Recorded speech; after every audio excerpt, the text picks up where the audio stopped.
right. All right, we good to go? Okay, it's a go. Let's roll it. All right, we're going to carry on with our conference, looking for solutions. This Fukushima thing, it didn't get very much coverage, but we're covering it now all over the world. This program is being released on an internet stream, and so that means that this is a pretty good-sized auditorium. This is, in fact, a global living room that we can just have a discussion about, since we're not going to be able to sit there in our comfortable chairs and watch mainstream media and have them tell us very much about it, because, of course, this would threaten several things. Number one, it would threaten probably the entire nuclear industry. And, there's a lot of money tied up in that. And, I mean, what's a few 100 tons of radioactive water flowing into the Pacific day after day, when the revelation of such a thing could jeopardize the condition of our bank account? So we'll just keep that on the down low. No, we're not going to keep it on the down low. If they won't talk about it, then we will. Next on the program, Farrell Montgomery. He's conducted a survey the last week of October and the first week of November. I'm talking about just a few days ago. Is when he concluded, went up and down the West Coast to determine exactly what the levels of contamination might be. Keep in mind, as I mentioned earlier in the program, the amount of square miles of Central Pacific Ocean has been increased from, I believe it was 86,000 square miles to 490, well, almost 500,000 square miles devoted entirely to conservation, which means no commercial fishing. It's all under the auspices of protecting coral reefs at various exotic atolls. But I suspect what it is that if there's any commercial, I suspect what it is that if there's any commercial fishing done and that fish is tested for radionuclides, they're going to find them. Eventually that information will find its way into the mainstream, whether mainstream wants it to or not, and then there will be a problem, which is why there is effectively a cover-up as to the contamination, how severe it is. I'm thinking, I'm not a nuclear physicist. I'm not out there in a boat with my instruments, but I can read, and it sounds like the contamination is making its way gradually and irreversibly toward the West Coast. So without further ado, Farrell Montgomery. Oh, well, thank you very much. It's good to meet you. Okay. All right. Okay. Now, I'm going to start off with all kinds of crazy things. I guess I'm a technician and everything instead of a speaker. Yes. So, here goes. I'm starting off with the Western States Nuclear Background Radiation Survey. But in order to put things in perspective, I'm going to start off with a few particulars. There's basically two isotope of primary determination or primary importance, and that is the cesium and strontium. Cesium-137 has about a 30-year half-life. Strontium also has about a 30-year half-life. There's a fourth element that is released in about the same quantity, but it has a half-life of about 200,000 years, and so its radioactivity is initially manifested about 200. I guess that's about 10,000 times lower than the others. And so even though it stays around a lot longer, it's not as intense and not as severe of a concern and everything. Now, getting into the way the oceans are, that's what we're talking about, the oceans, and then eventually a little bit of a fallout from the airborne things from Fukushima, perhaps affecting our topsoil in the western states of North America. Everything, that's what part of my survey covered. But before Fukushima occurred, matter of fact, this diagram is from, let's see, I guess 2008. It was showing the cesium-137 contamination levels within the world's oceans. And George, you mind if I go ahead and put this on the big screen? There we are. There we go. Yes, as you can see, as you can see here right now, in 2008, the highest levels were between Scotland and Ireland. There's a nuclear reprocessing facility there, and they have 61 becquerels per square meter, or I mean per cubic meter, radiation levels. That was the highest levels in the ocean, but that was also contained in a rather small area, basically just because of that processing facility was dumping items right into the ocean. And most of those levels were from this 200,000 year isotope. And shoot, 6 months ago I knew what that was. And anyway, I don't remember the name of that isotope right now, doggone it. But anyway, also the Black Sea had 16 becquerels per cubic meter, and I believe there were some, that was because of a bunch of nuclear testing and everything in the territories north of the Black Sea, and then that contamination got in there. Now the Baltic Sea, the Soviets have they've lost a submarine and other things, and so the Baltic Sea's also got a 40 becquerels per cubic meter contamination in some of those those areas. Generally, the rest of the whole world had between like 0.3 down at Antarctica was the lowest levels, and this was post Bikini Island and post 50s nuclear tests and stuff readings. To off the coast of Japan was actually the highest just before Fukushima, and it was 1.9 becquerels per cubic meter and everything.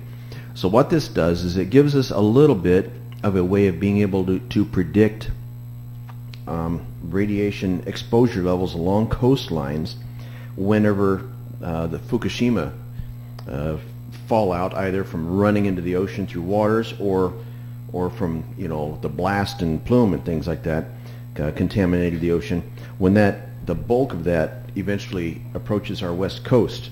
Now what I have is an illustration here that, let's see, that's a thermal, I'll show you that in a little bit, but right here this is an illustration of there was a Korean and Chinese team that put together a simulation to see basically how a momentary burst of radioactivity from the Fukushima facility, yes, okay, anyway, how that would affect the the radioactivity levels along the western states.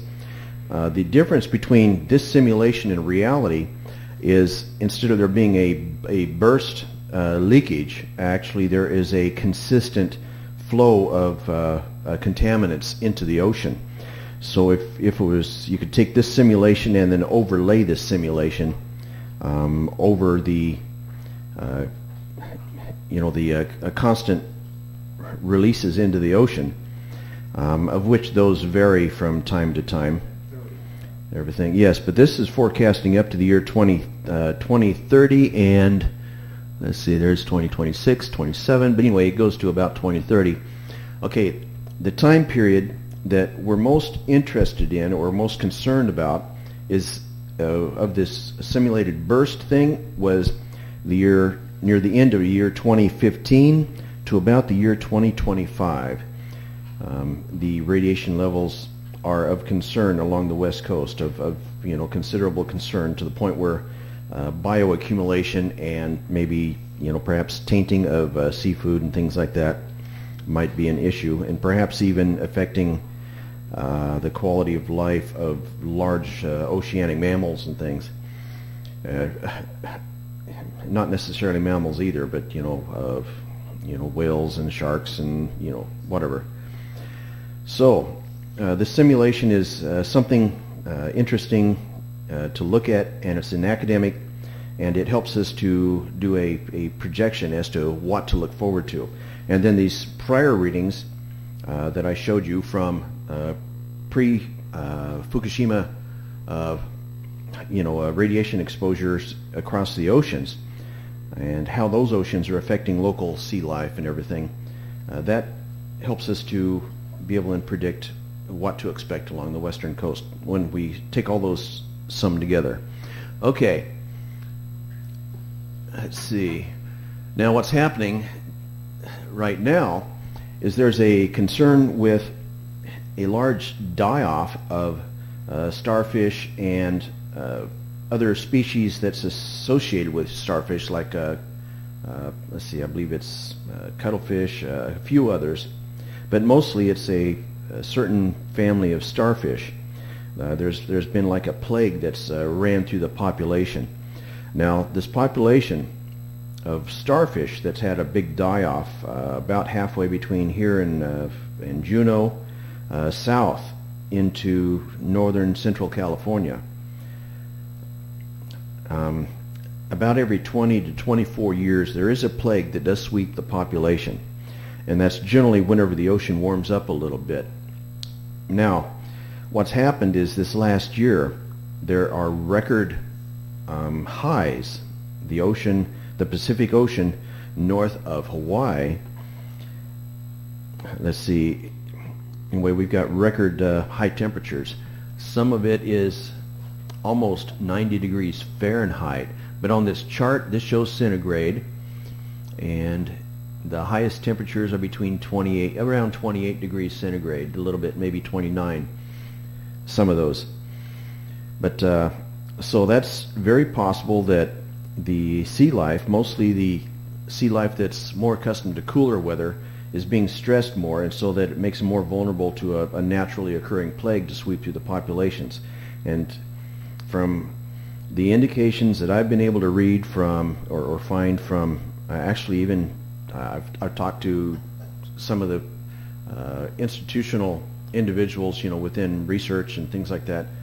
They didn't want to do interviews and everything with me, but they talked to me in person. They said that everything that they can tell is there's no radioactivity affecting their life cycle or this plague.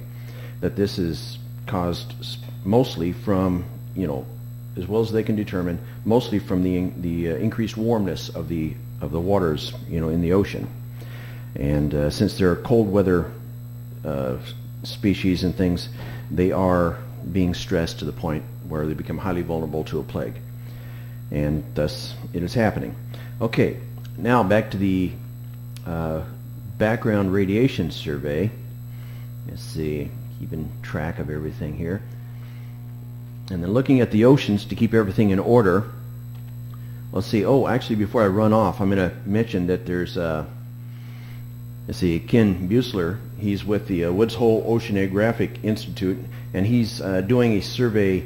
I guess it's an association of what I've done. Okay, it's all completed then. Yeah, so he did the coastlines from, I guess it was Victoria Island and north, or Vancouver Island. Oh, that's Dunford doing that. Okay. But anyway, and then there was another fellow that. Another group that did some ocean samples of ocean water and everything, and I have another illustration here covering that. Let's see, I don't see it readily handy. Well, actually I think this one might be it. It might cover it. Let me take a look here. Oh yes, okay, on this temperature model, graph, you have these white and dark dots across it, and these are the places that samples have been taken and everything. Now the samples that have white, those are samples where no additional cesium-137 has been detected in the samples, but the dark ones are ones that have detected cesium-137 from Fukushima. And the way that can be determined is by measuring the cesium-134 to 137 ratio. Since 134 has a much shorter half-life and it disappears quicker, they can see the compare that ratio to 137. In other words, if they have say 1 unit of 134 and it's been such a period of time, that means that they can say, okay, in that sense, taking that, you can hypothesize or not you can project or guess that, or calculate anyway, how much 137 there is present, and then they take that 137 and calculate it and compare it to the normal background 137 left over from the Bikini Atoll nuclear tests and things like that. And it confirms. So well, that's how they can determine that. In other words, they've got a scientific method that's readily verifiable, from different parties and things, different techniques. Okay, let's see. Let's get back to here. Okay, now the purpose for this Western States Nuclear Background Radiation Survey, it's first either to identify if we have problem areas present at the moment, and if we do, then also establish a baseline. Even if we don't, basically establish a baseline for future monitoring of Fukushima fallout or isotope contamination, or even contamination from other sources and everything. And then, of course, with an emphasis on the Western States coastline. Now what I did is I purchased 2 instruments after doing a study of different instruments and everything. This one seems to be a pretty good performer and easily used, so went ahead and contacted the company, and I purchased a couple of these. The reason why I did 2 is because, one, it would speed up the my survey process. Shoot, I only had like 5-6 weeks to do the study in. Plus, I could compare the instruments one to another to validate the readings and everything, which worked very well. And come to find out that the longer the instruments ran, the tighter their measurements lined up with each other. In other words, there's like a randomness in the atomic decay process. You might get a burst of 5 or 25 or something like that decays in a brief moment, and then you go for a long time with nothing. And one instrument may record a brief burst, and the other one it goes for a while and things. So they may start off different, but the longer they ran, the closer they came in their total count of nuclear decays. Everything. Okay. Now the method, what I did is just laid these 2 instruments out. Putting them in baggies. I did not like putting them in baggies and everything, because what you're doing is you're separating the instrument from the environment, with one more layer of material and everything. But it was necessary because, shoot, I'm going to be out in the environment. Rain, wind, sand, dirt, water, and mud. Experienced all of them, everything. And then I had a timer. Of course, I put the timer also in a baggie and everything. But and then, in order to help me to tell the instruments apart, because I was taking photographs, I labeled them A and B and everything. So there we go. I started out basically laying the instrument on the ground. I did 2 types of tests. I did basically an overland test. Since I was along the freeway, I chose a surface that was more or less permeable to water, which the blacktop worked out really fine. Now there's some advantages to blacktop, there's disadvantages to blacktop. Now the blacktop is not native soil and everything, so that meant that one of my readings had to be from the native soil. Now the blacktop is also waterproof. That meant that, for example, if we had cesium fallout from Fukushima or something like that, and it fell on the blacktop, chances are to be washed right off. Okay, now the second reading was in the sand right next to the blacktop. And use the sand to, like, at least in theory, to be able to capture, filter out any particulates or something that could be filtered out, like a sieve or desiccant or something. And hopefully the Geigers would be able to capture a different reading from the sand.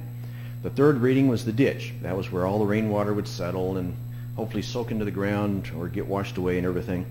And then, of course, the native soil. I had to find somewhere nearby that had been generally undisturbed. And, over the long term, over the last 3, 4, 5 years, whatever, since Fukushima. And so that was it. I basically took overland 4 readings. Along the coastline was 2 readings. One was the ocean wash sand, and I chose, it had to be sand because I wanted to remove as many variables as possible. Matter of fact, both ones I tried to remove as many variables as possible, which is kind of important if you're trying to find a consistency.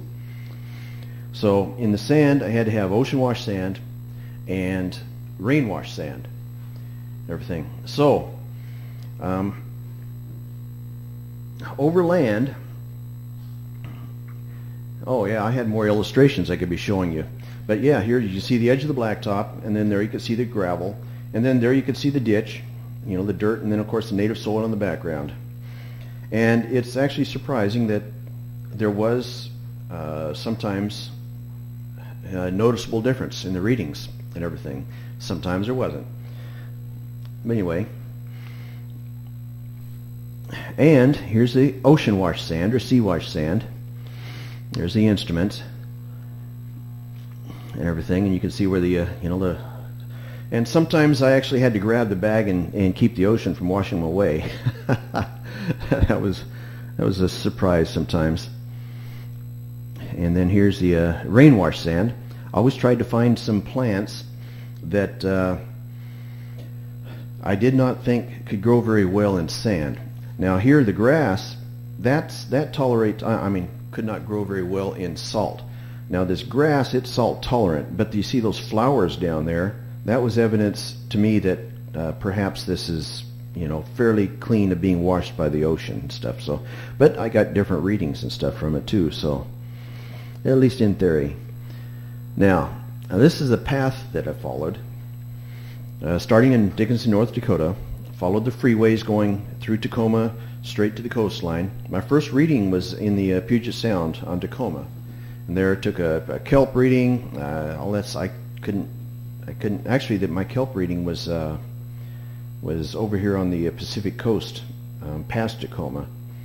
But anyway, going down the coastline, I was surprised that my Geiger counter would indicate sometimes as low as 14 counts per minute on average and everything. Now I laid the Geiger counters down, I let them run for 10 minutes because the minute by minute readings would jump up and down. They'd go anywhere from 4 to sometimes 20 something, or even jump up into 30 or something. But if I did a 10-minute reading count and then the total counts accumulated over 10 minutes and then averaged that, and then it was that 10-minute average reading that I recorded. Now sometimes the instruments had wide readings, so I would extend it out to 10 more minutes, and then I'd take a photograph of that one also, and then of course I would record that 20-minute reading when I did that, averaged out at least the final count divided by 20 for a average thing. Hopefully I'm not confusing anybody. Okay, now the individual points, here's where I colored the different dots according to the radiation levels actually found. And here you can see, starting out in Dickinson, North Dakota, it's they're actually in the 30 and below. I did this, basically 30 and below. In other words, they were fluctuating through the 20s, but they never got above 30 and everything.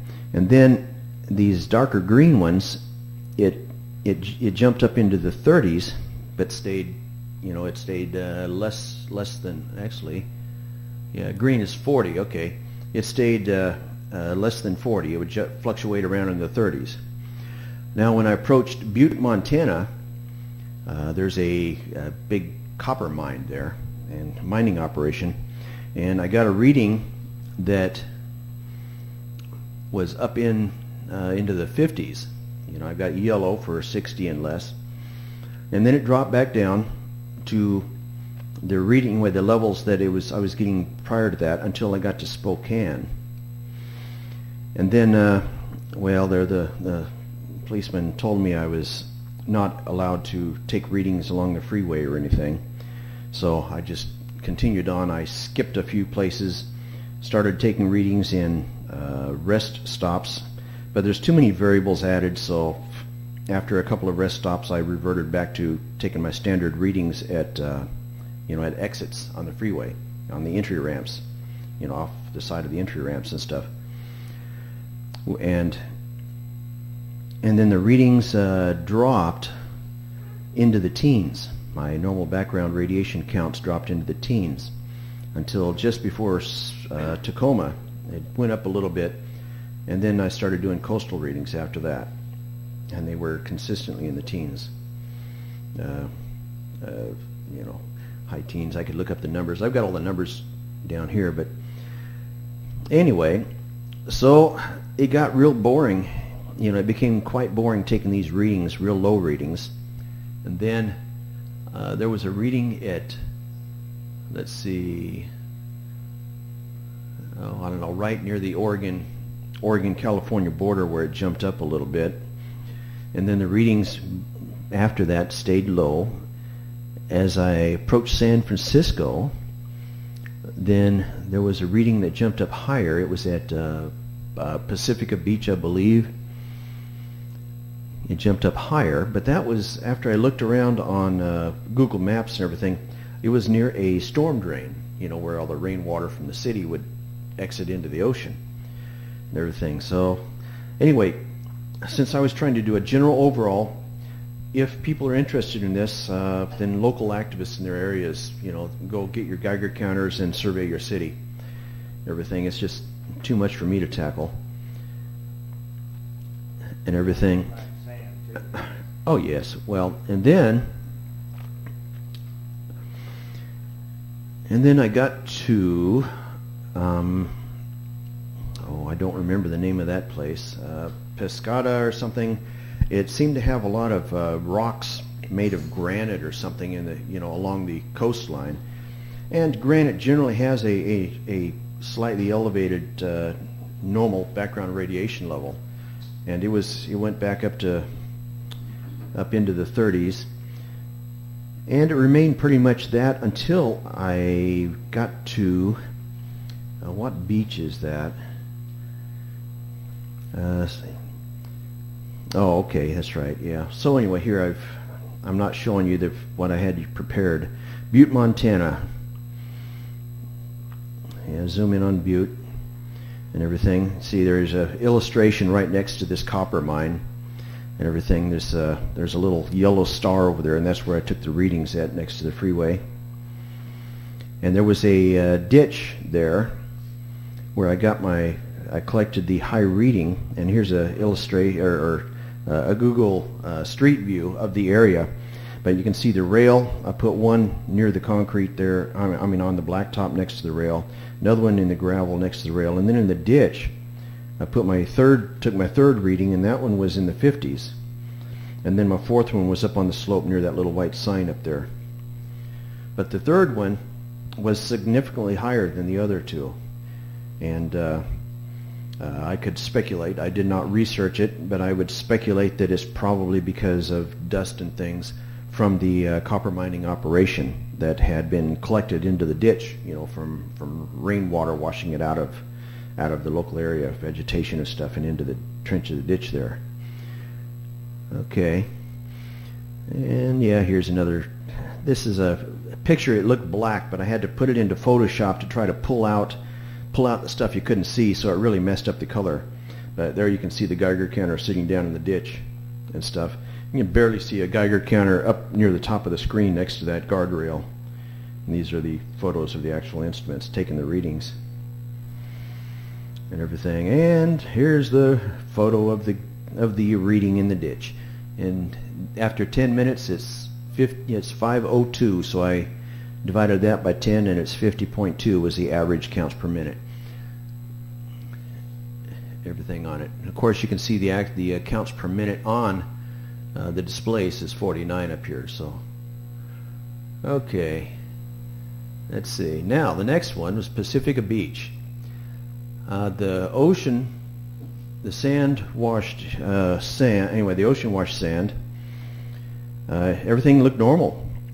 Everything looked normal everywhere, except near this vegetation here. The readings went up higher and stuff. Let's see if got a photograph of that. Yeah, I threw that in there. And just to confirm, I put both counters together and did the same reading. And I got 309 on one and 33.6 on the other, so basically averaged out. And the CPMs on both of them show 35 counts per minute. You see, a lot of times the CPM reading is actually a little bit higher than my calculated number from the total count and stuff. Anyway, I would have recorded this as 33.6, and that one is 30.9. So this was the Pacific Beach reading. Okay, now here you can see the satellite view, and here's the storm drain. And these star right here and right here are the locations of where I took my readings. But since this satellite map was taken with the ocean level a little higher, it was low tide when I did mine. This is under the water in the illustration. But anyway, so there's that storm drain, and that's up for, that's up to people that live, in around San Francisco and Pacific Beach area to research if they want to. Okay, now the big one that really surprised me was at Sandpoint Beach, Carlsbad, California. You saw how we actually get higher readings than what I record. The minute-to-minute readings will jump way up and down. I was getting, some of the readings were above 110 counts per minute, and then they would dip down into the 40s for a while, and then I'd get a burst of 110 or 100 or something.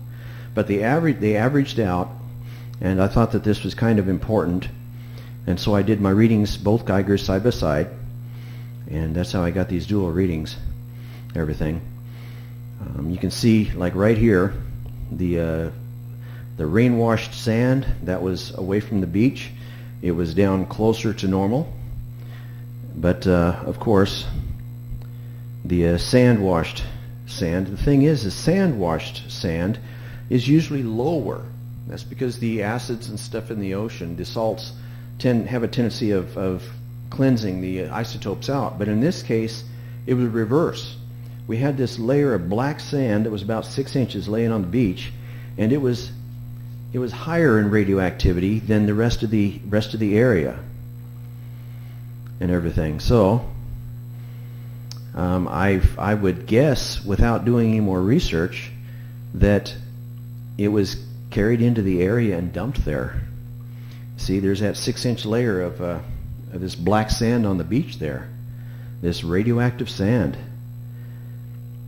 So when the normal background radiation levels are, 16 to 18, 19, and then all of a sudden you have this black sand averages out in the 60s and 70s, but we get, an instrument, bursts that show it gets into over 100 and everything. It's people are probably, I would suspect that this is either being dumped, or let's see if I don't remember putting a satellite image. Okay, well, the San Onofre nuclear plant is 23 miles north of there, and so I would suspect that either I don't like making accusations and stuff because I just don't know. I'm guessing.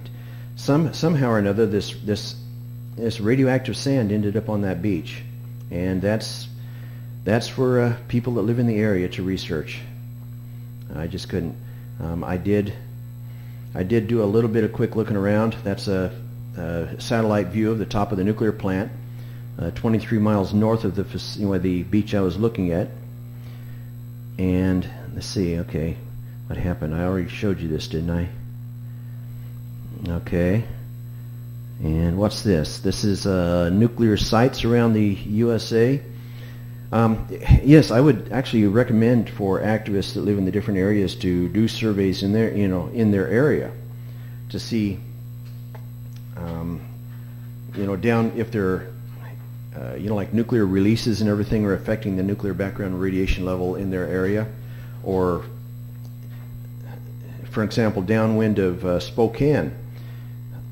Let's see, that was, 400 or 500 miles where the background radiation level was slightly elevated.